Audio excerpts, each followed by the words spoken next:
All right.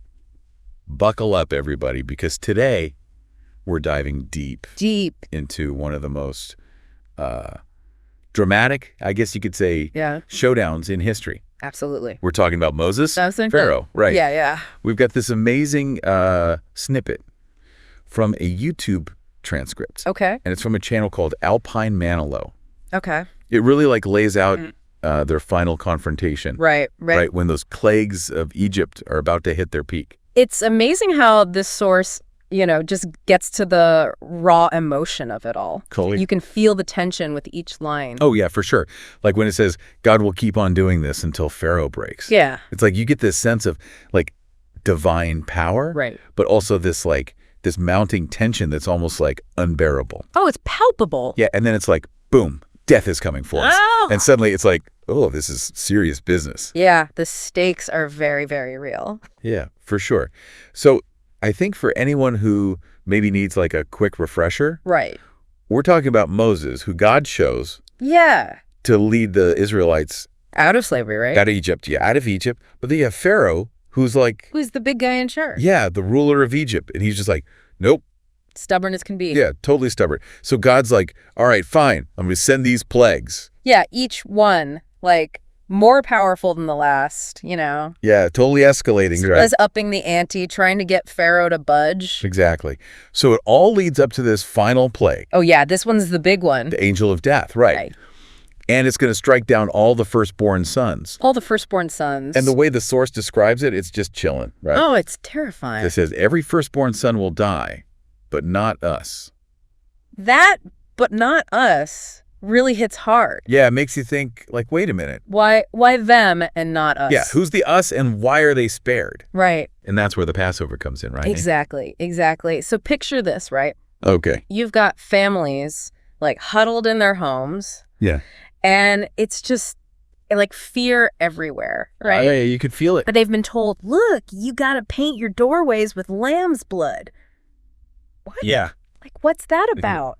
It's this desperate act, okay, to ward off the angel of death. Oh, wow. It's a powerful image, right? Definitely. Of being chosen. Okay. Of being protected from this, unimaginable tragedy. It's wild, right? It's this really visceral image, and the source even, kind of echoes it, you know? Yeah. It describes the Israelites painting lamb's blood on their doorways, identifying them as God's people.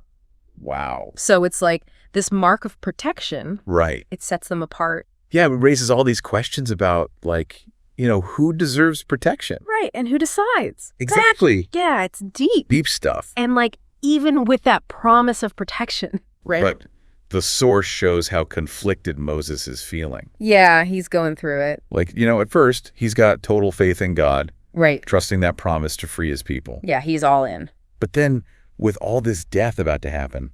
The firstborn sons. Yeah, he's clearly wrestling with fear and grief, too. Yeah, it's so human, Yeah. That struggle to reconcile faith with suffering. Totally. And the source, puts it right out there. Yeah. With lines like, lay it on us. He promised God would free our people, but now he sends us death. It's heavy. Yeah. And then, right after, we must trust in him. Yeah. And that idea that our freedom becomes at a price. It's powerful. Ugh. So much weight to that, You can just feel him grappling with it all. Yeah, absolutely. And then we see how Pharaoh reacts. Oh, yeah. Pharaoh. He goes from stubborn. Yeah, totally defiant to just complete despair. The moment his son is struck down. Yeah, it's his whole world shatters. When he cries out, why should Israelite slaves have life? My son is dead. It's heartbreaking, even though he kind of brought it on himself. Yeah, it's this powerful reminder that even the most powerful figures, they're not immune to loss and grief. For sure. And it's that grief that finally forces Pharaoh's hand, Yeah. It breaks him. He lets the Israelites go. The turning point of the whole story. A major, major turning point. Yeah. And then the excerpt ends on this, hopeful note, Oh, yeah. We are going to fulfill Abraham's covenant with God. We're going to live in the promised land with descendants as numerous as the stars. That's beautiful. Yeah, it's this powerful declaration of faith, of hope for a brighter future, And then that idea of fulfilling the covenant, it resonates, Totally. It's about belonging, finding a home. Yeah. And for the Israelites, this promised land, the land flowing with milk and honey. Yeah. It was so much more than just a physical place. It was this dream passed down through generation. Like a symbol of everything. Yeah, and of God's faithfulness to his people. So powerful.